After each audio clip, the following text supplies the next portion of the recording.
Afternoon everyone. So a lovely sunny Saturday afternoon here in Buckinghamshire once again. Seems to be day after day of sun at the moment, which probably means I am jinxing it. So what we're going to look at today, I saw somebody else do something similar to this and I thought we'd give it a go and see how it looks. We are going to try creating a kind of an asphalt broken road base. Now I'm trying this out really because it's something I want to use on my Imperial Fist in First Marines. Okay, we'll give them a go with that. I think that looked pretty cool. Very different, look like they're, you know, maybe on a hive world or an Imperial world that's, you know, not been looked after, has been invaded, probably by a Tyranid or something similar, and they're down there to sort it out, walking over all the rubble on the cracked asphalt and roadways. So that's the plan. So got two non-GW bases, had these for a long time, quite big. I think they're about 60mm or thereabouts, a little bit shallower than a standard GW base, but that's what we're going to use for a start. And I've just got some like a roll of what's that, about 5-6mm deep cork that I've broken into chunks, as you can see, and then stuck on using just PVA glue, standard PVA. But it's such a hot day, I've had them out curing outside so that they dry a bit quicker. Lots of little cracks on there. I might break off the edges a little bit more around here, just so it's not quite got the, you know, got the overhang that it's got at the moment. And also do a flat edge there, we'll kind of hide that if we can. Oops, sorry, I might have to focus there briefly. But yeah, we're going to hide those straight edges, because you want to get straight to those straight away. We want to have that broken a little bit more. But yeah, that's the plan. So they start off like this. I'm going to be using this AK Wargame Terrain Asphalt. I got last week from the Hemel Wargaming shop, new shop over in Hemel Hempstead, and we'll see how that looks. See you soon. Okay, so this is the first of the two bases, with, you can see I've painted myself here a little bit, with the asphalt diorama terrain stuff, gloop, let's go on to it. So you can see it's still drying, obviously. There's a little bit of texture on here. In fact, I might just try and, there we go, work it a little bit more. That's better. So I have seen people using like art spatulas with these, plastic ones, metal ones, etc. Definitely could do that. I've probably got some lurking around somewhere I can dig out, but I thought, you know, got the old Citadel version to hand, so give that a go. That's interesting as we're going over that. It's part drying. It's looking a little bit more matte. Probably this is some rolling over some of the, whatever they are, grains of sand or, you know, poly balls, whatever it is inside. However, so I've because this is quite heavily cracked, as you can see, you know, with the big slabs of cork, I've made sure I've put loads down into the cracks as well, so that's all covered. There is a bit of an overspill onto the base edge. I'm going to try and just use my fingernail to rub it off when it's fully dried. And once we've done that, we're going to do a little bit of dry brushing. Probably going to do a little bit of masking, put a like, white line on there so it looks like a, you know, middle of the road, roadside, etc., that kind of thing. And then we're going to have a look at, again, what I've seen some other people try is using tufts in the cracks to give it that impression. I don't know, maybe like watching a zombie or a movie or whatever, that, you know, humanity's receded, and you know, and the organic world is starting to take over. Kind of like what they call it, you know, urban reclamation, that kind of thing. So that might look quite cool, and then might try a few pigments as well, just to give that kind of dusty appearance as well. It should look pretty cool, really. So for those who live in the UK, I don't know, is that much different to the state of our roads at the moment, folks? Or maybe there's more potholes than there is on this particular version. Terrible in-joke for those that know. Cool, okay, so that's the idea there. Now I'm going to show how you apply the asphalt, or at least how I've applied the asphalt here. So using two methods, so the GW applicator, as well as a really just super cheap, I'm not even sure this come from, as you can see, this is probably off a kids magazine from when my lads were, you know, a little bit younger. So just sort of super cheapo bristles, unnamed brush. I'd never use that to paint anything else with, not even dry brush, because the bristles are too long. So that's quite good at getting down into those crevices there. So I'll probably speed this bit up just so you can see it go on quickly, but this is the method. So what I would say, this is a very silly personal thing, but unboxing and sealing this AK train was brilliant. It had one of those pull seals really satisfying on doing that. Don't ask me why, but yeah, just tick the boxes that did. So really gloopy now, as you can see. Nice sheen to it. You can see the texture in that sheen. So whatever they use to create the texture, it looks really, really good. Cool. So we get a bit of that on there straight off. Use the brush first, actually. So let's get the lid on the floor, on the table even, and then just start to work it in. It's going to take you a little bit of effort and time, depending on the kind of brush you're using and how much you're getting on the brush, to get that in all those cracks.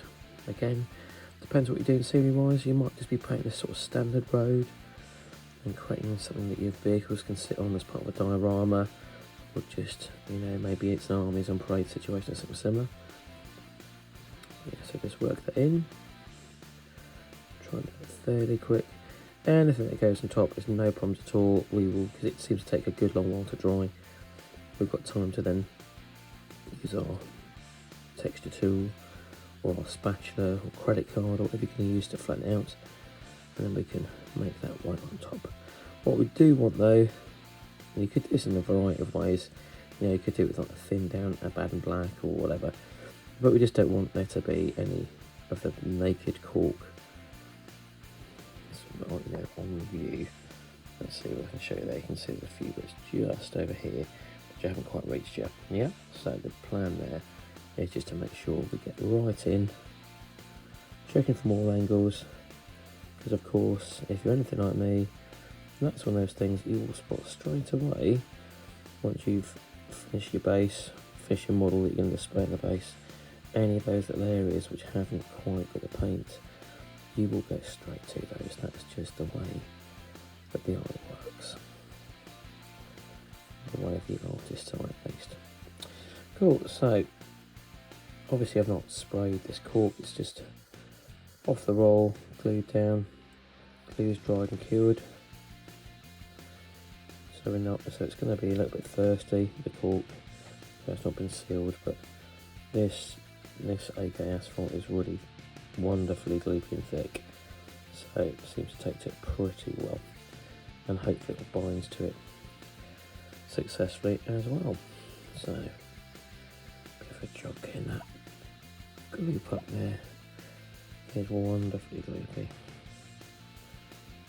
There is something bizarrely satisfying about doing terrain with technical paints, whether it be, you know, kind of crackly earth effects that GW seem to do such a great job of, or things like this.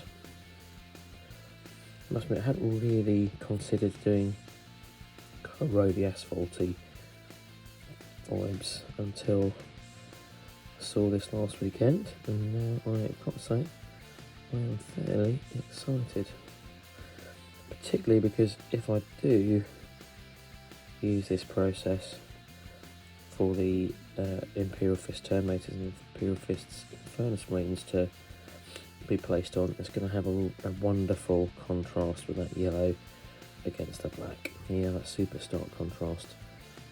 Yellow, particularly Imperial Fist yellow, is so bright that it's almost like going from your white shade, because white is a shade, to your darkest shade of black. Yeah, cool. So it's contrast, all about contrast. Cool. Okay. So right in there. Just a bit that's going to take some time, because you've got to check from different angles, really work the brush to get that stuff in there. So that's going to take you a little bit of time.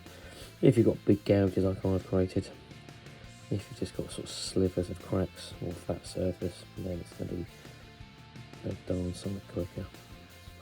It's funny, as bits start to dry, you can see it pull away, and then there's that patches of cork stick out a little bit. Okay, and what I'm going to be really anally retentive, stroke perfectionist. Any overhangs underneath, we're going to hit them too. It's because what we want is full coverage. And nothing worse than viewing that model from a different angle and going, oh crikey, there's no paint there. What an embarrassment that would be. So obviously we're not going for golden demon here, but we certainly want to have a model that's going to wow people on the tabletop. You want to have that impact, don't you? Cool, so you can see that is the edge is pretty much done. Sure, there'll be a bit more touch up as we go, so I'll try and get as much that gloop off there on the brush, or from the brush even, and then we'll start applying to the flat surfaces. Okay. So, and this can be, obviously you want a proper coverage without any gaps, but you do seem to be able to get it fairly thin. Still got that really strong, just off black asphalt colour coverage. That's the other thing. What I would say is this is not a full black. This is much more like a corvus black, very dark grey, just off black. So I think actually reads pretty well. Cool. Okay, so you see that goes onto the flat surfaces much quicker than doing the sides. Or we would at the end as well. That round, so I've got a bit riser rust at the end of my applicator from doing some work on the Plague Paladins. Yeah, sorry, what we would at the end is just flatten things out, try and get rid of some of that texture for applying it with the spatula, so it looks much more like a kind of a poured on road surface. There we go. Awesome. See a little bit cheeky chalk, not cheeky chalk, cheeky cork even poking through it. Okay. So as it's walking its way across, isn't it? So as I'm flattening it out, I'm also just going to regularly knock off the excess. Let's try and not leave anything on the rim. Back into the pot of AK Asphalt. So A, we're not wasting stuff we're getting to waste. B, we're not letting it build up on the applicator, because if you do that, you end up just chasing ridges around. Anyone who's ever iced a birthday cake for a loved one will know when you do butter icing, don't do this spatula, it becomes a right nightmare. Right, there we go, awesome. So I'm pretty happy with that. Cool, so let's just get our lid back on. Okay, so once more, let's try and make sure it goes on flat. Okay, so that's our AK Asphalt. So now we're going to let these two dry, and next stage will be masking, putting a white line on, and then a bit of dry brushing as well before we move into some weathering. Alright, see you soon. Bye-bye. Okay, so the AK Asphalt is now dry, and that's the effect. Interestingly, I'm not sure if you're seeing the light, it's rubbing your finger at the top. I think they're like probably like polymer balls in there, but you can see that the light is just picking up, so just sort of, maybe, I'm not sure it's taking the surface off that, the paint, or it's just kind of polishing it slightly. Yeah, I quite like that actually, it gives it more of a real asphalt look. So yeah, anyway, so I've had a bit of a play with that. What we're going to do is, as you can see on the other one, I've masked it up using some just, I think, Amazon bought masking tape, so hopefully this will be okay, obviously for hobby masking.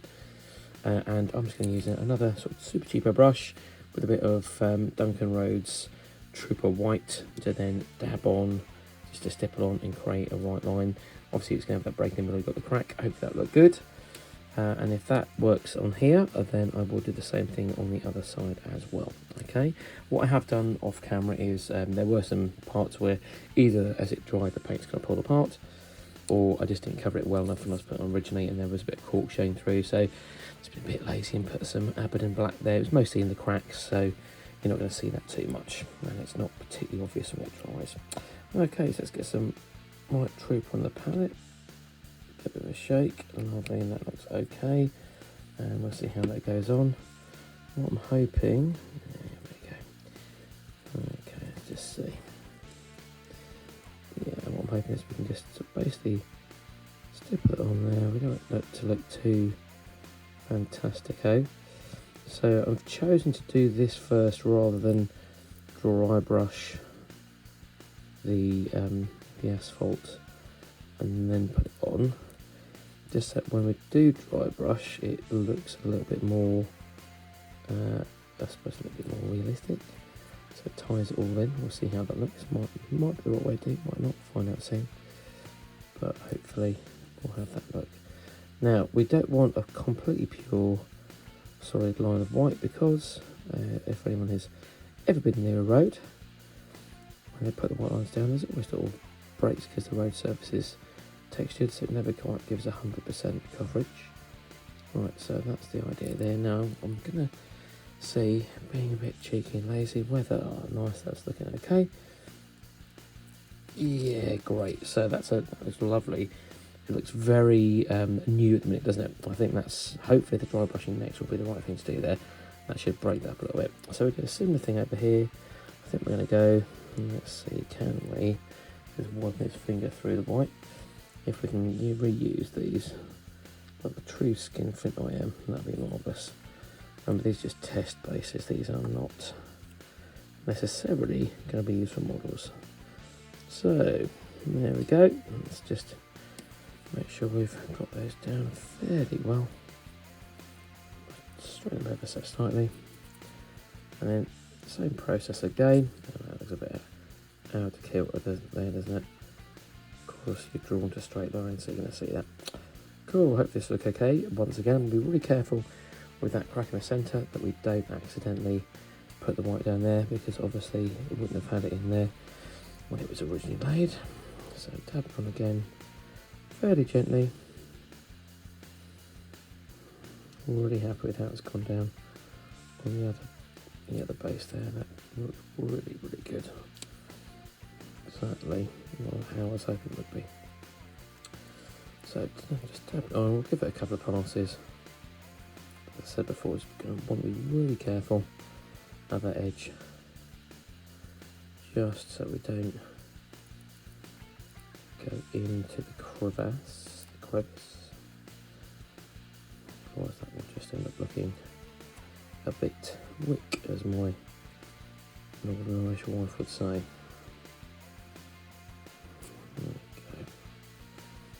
Okay, so we get the idea there.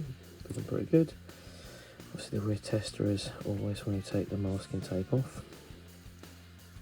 Now, I've got to be honest, I don't use masking as much as I could, and maybe should. If you've got it to hand, it's so straightforward, and this is just third party, it's not to me or anything special, just some kind of generic Chinese brand straight from Amazon, and still the adherence is right. You've got enough adherence that you get a nice strong straight line, and it's still cheap as chips. So got a little bit of bleed there, not too bad there. Yeah, brilliant. Okay, well, so pretty realistic. Cool, so lovely, that looks great. I'll get rid of those.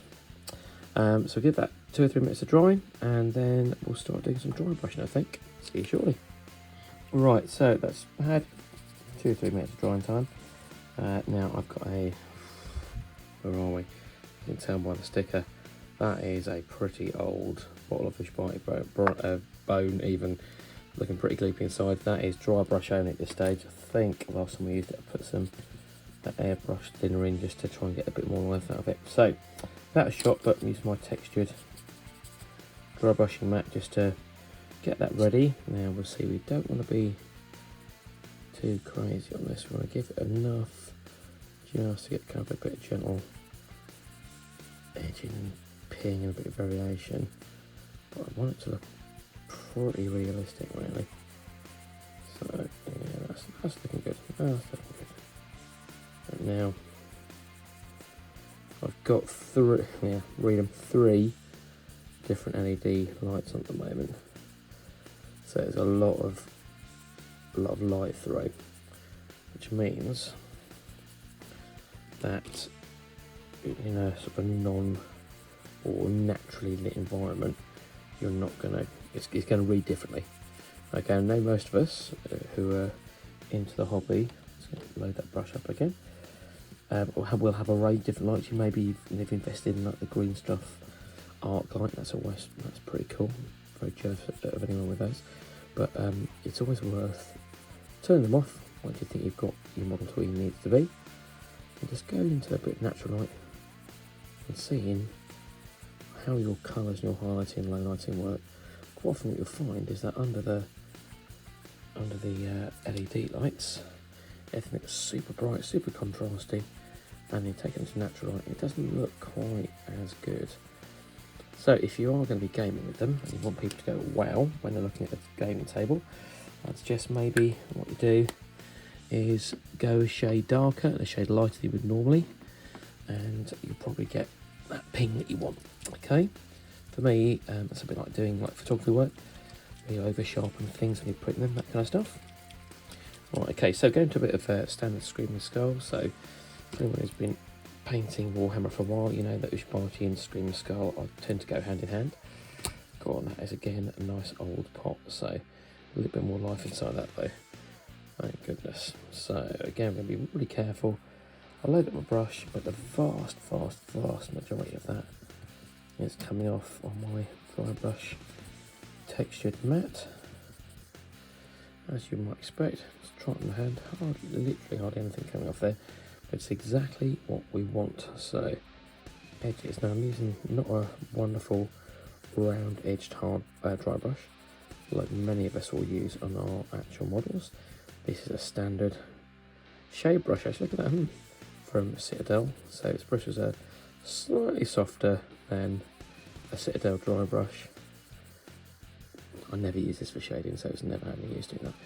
This is just a nice halfway house between those super soft rounded dry brushes that you would use for modelling, and as in painting on models, and something that will work on terrain and, you know, can take a bit of a battering but still come back for a bit more. Right, okay, now I would say they are looking pretty happy with that. I'll be really honest, I'm really quite excited about the next stage. So what we're going to do next is, I'll do this in just a sec, we're going to get some tufts. I've got many different tufts, and we're going to put some in those cracks, so as if grass is growing in between. And the last stage is going to be pigmentation. So we're going to get some pigment, and we're going to get pigment in. I'll probably get wet so it runs in as well, and it will dry matte, and that will just, yeah, it will be again another indication where dust, detritus and crud is starting to settle, and that should give it a really realistic look. So I've got to say, already, bearing in mind this is a pretty quick process, I'm already pretty happy with that. Very cool. See you soon. Right, okay, so back for some grassy tufts. Get my spinozomitis sorted out there. Cool, wicked. So there we go, that's our basis. So we're going to try some of the beige 4mm from Gamer's Grass. That was a little purchase from the UK Games Expo last year. Got a couple of different varieties from them. I've seen them at Hemwall Gamers, funnily enough, and some of the old classic Mordian Corpse Grass from Citadel. Let's go in the right way up so you can see. Cool. So that is going to stand a little bit higher, I think, or at least slightly different tone and smaller clumps than the Gamer's Grass. So let's get some of this out and have a little look. Alright, so if you haven't done tufts before, tufts are great, super easy.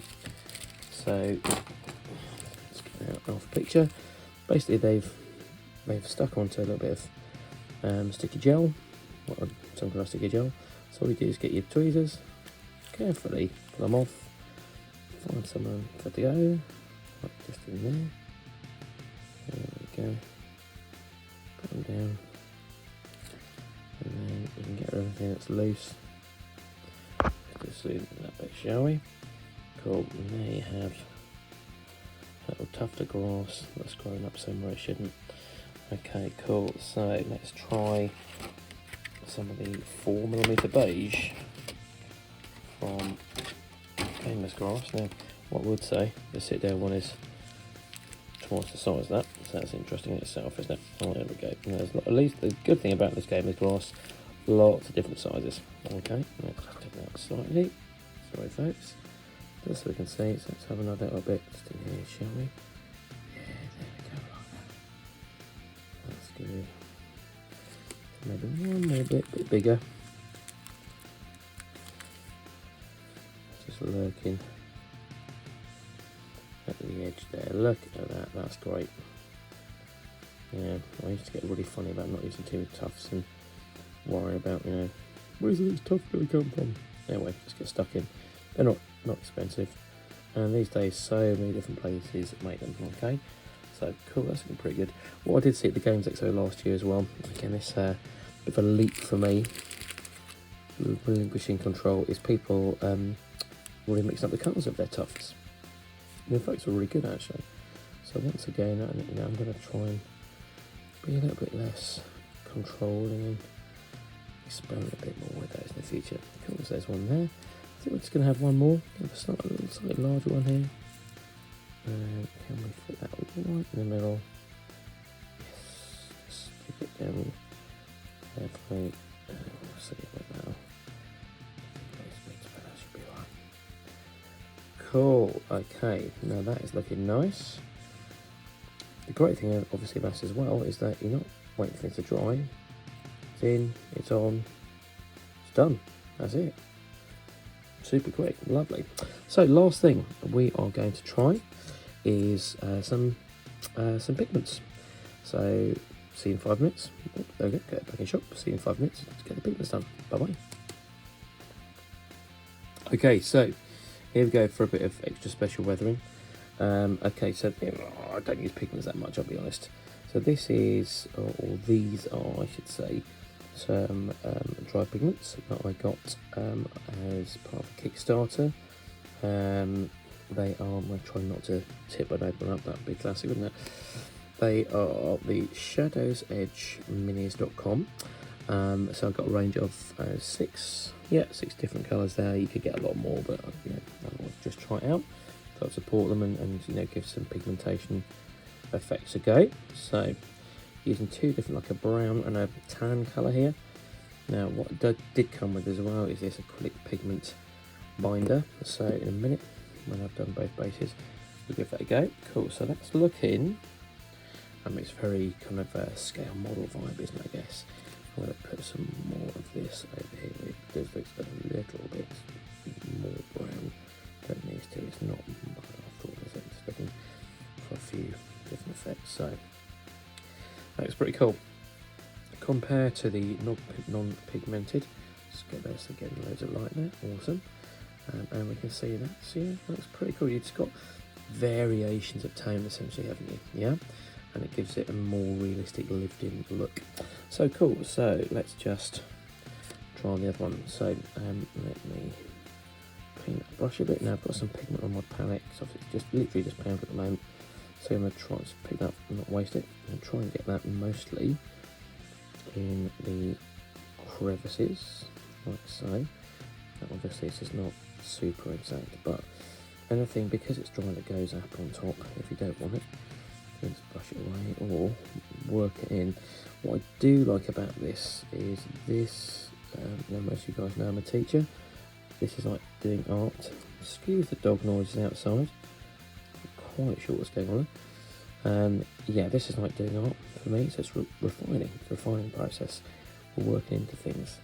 That's got I like you know, really heavily go to town with a brush and moving pigment around and have a bit of a play and you know, happy laxants and all that jazz. Just kind of making it work right now. Again, because this is sort of slightly apocalyptic, I guess you could say, and there's going to be stains. What I think works well is making sure there's some stains over those white lines, otherwise they just look a little bit too modern and freshly done, don't they? No, obviously it's not supposed to be like that. So that's cool. You can see that's let's zoom that in a little bit, so you can see the pigment goes in. You can see it's powder, and we're going to work it in like that. Okay, I'm going to put a little bit of brown in there as well, and then apply overlay that again. What I have seen people do and works pretty well is getting the pigments on a palette and mixing the colour up to suit. See, wafting away, I don't breathe too much of that stuff in. Right, okay. So, that's all lovely. Job done. Cool. So now, let's just put those lids back on, otherwise we know what will happen. Now, what we're going to do is wash that brush. Cheapo, super cheap brush again. Boldmore, who are they? Get that washed, get the pigment off. And we'll try, fingers crossed. Haven't used it before, risk time. Gonna try this. Oh, sorry folks. This pigment binder. Okay, now, seeing people do this in various ways, just wetting the pigment, hold it in place, using binders, using various things. So we're starting the cracks. In fact, we're doing one. And let's just get in the anything that worries me a touch about this. It does look a little bit like PVA glue. It's a smell. It doesn't smell like it, thankfully. So hopefully this pigment binder is not going to dry gloss, otherwise I will not be a happy man. So don't too much of that on there, just enough. I think that then again it gives you another bit of working in, doesn't it? Now, so I know people that like make scale models for museums and whatnot will often talk about you only use the pigment holder, the binder, if you're going to be moving these things around, gaming them, etc. Actually, for a lot of static models, just having that pigment powder looks, well, if you're supposed to have a sort of sandy or powdery environment, that's realistic. You know, it's not going to be glued down, it's going to be loose. So again, there's an option for you. You know, if you want to be just displaying the model, now maybe you are going for a golden demon or some kind of local competition, and it's not something you're going to be gaming with, then you probably don't need to make too much use of pigment holder. However, if you are, then it's probably a thing to use. Right, so as I said, oh dear, that's where I get a bit nervous. Yeah, I think as well, I'm just got a little idea here. What we might do with some of that pigment still on the mixing palette. Let's get some of that up on a different brush, another cheapo brush, and let's put on top of that binder. I wonder how that would work. Laying it on top. Ah, that looks pretty good.